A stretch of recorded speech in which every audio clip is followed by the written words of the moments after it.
Assalamualaikum warahmatullahi wabarakatuh. Kami dari kelompok 1 akan mempresentasikan tentang apa itu routing.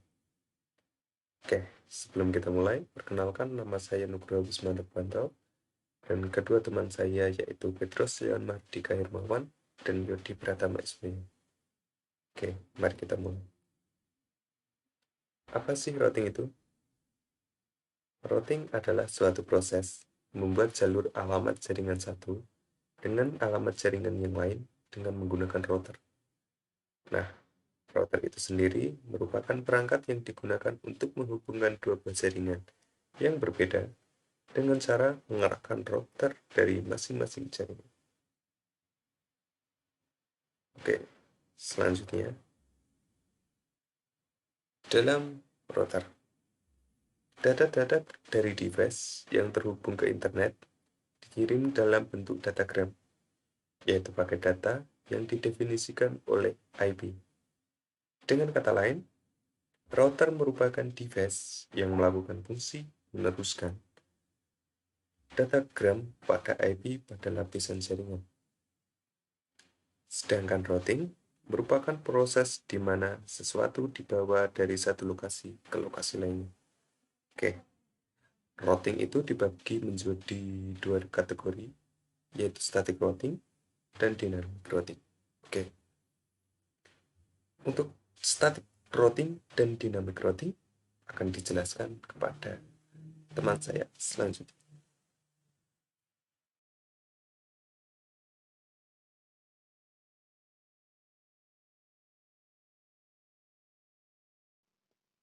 Lalu saya akan menjelaskan tentang static routing.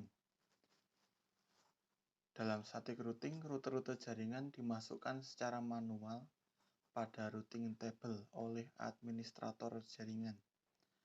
Lalu static routing ini memiliki keunggulan berupa penghematan bandwidth jaringan karena tidak membutuhkan pembangkitan trafik rute update untuk memberikan informasi perubahan rute kepada router lain. Sebagai berikut penjelasan gambarannya. Lalu dynamic routing. Dalam dynamic routing, cara yang digunakan untuk melepas kewajiban update routing table secara manual. Lalu protokol routing mengatur router untuk bisa saling berkomunikasi dan saling memberikan informasi routing yang dapat mengubah isi routing table. Lalu seperti di samping gambaran tentang router dinamik.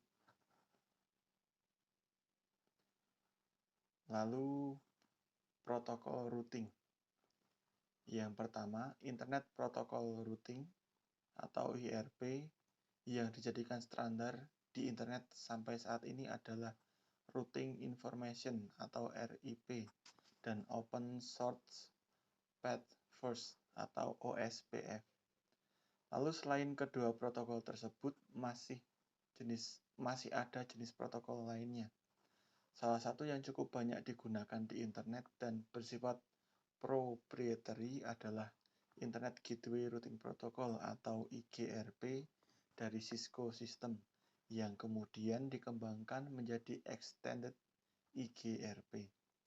Lalu berdasarkan cara kerjanya, protokol routing dibagi menjadi dua, yaitu selanjutnya Distance Vector Routing Protocol bekerja dengan memberikan kemampuan untuk mempublikasikan semua rute yang diketahui keluar ke seluruh interface yang dimiliki, hemat memori, dan siklus pemrosesan, tetapi boros bandwidth karena seluruh rute lengkap pada tiap periode update.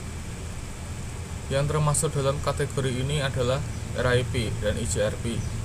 Ini contoh gambarnya, ada router A, router B, router C, router D, dan setiap router memiliki routing tabel masing-masing. Routing tabel A, routing tabel B, routing tabel C, routing tabel D. Dan setiap routing tabel memiliki alamat IP. Routing tabel A memiliki alamat IP 192.168.0.0. Routing tabel B memiliki alamat IP 192.168.0.0 dan 192.168.10.0. Begitupun juga sampai routing tabel D. Keunggulan Distant Vector Routing Protocol yaitu hemat memori dan siklus pemrosesan lebih cepat, itu hemat. Akan tetapi boros bandwidth karena setiap rute harus diupdate terus. Selanjutnya link state, dikenal juga sebagai Sorted Path Trace atau SPF. Mengelola sesuatu data kompleks dari informasi topologi. Hemat bandwidth karena ukuran datagram tidak terlalu besar, tetapi boros memori dan siklus pemrosesan karena harus mengelola informasi topologi. Yang termasuk dalam kategori ini adalah OSPF dan Extended IGRP. Ini contoh gambarnya. Ada rute A, rute B, rute C, dan setiap rute memiliki tabel rute masing-masing. Dan menggunakan SPF dan topologinya yaitu tree. Keunggulan dari link state yaitu hemat bandwidth karena ukurannya datagram yang tidak terlalu besar, akan tetapi boros memori dan siklus pemrosesannya lebih lama gitu. Oke, sekian dari kelompok kami. Bila ada kesalahan kami mohon maaf. Wassalamualaikum warahmatullahi wabarakatuh.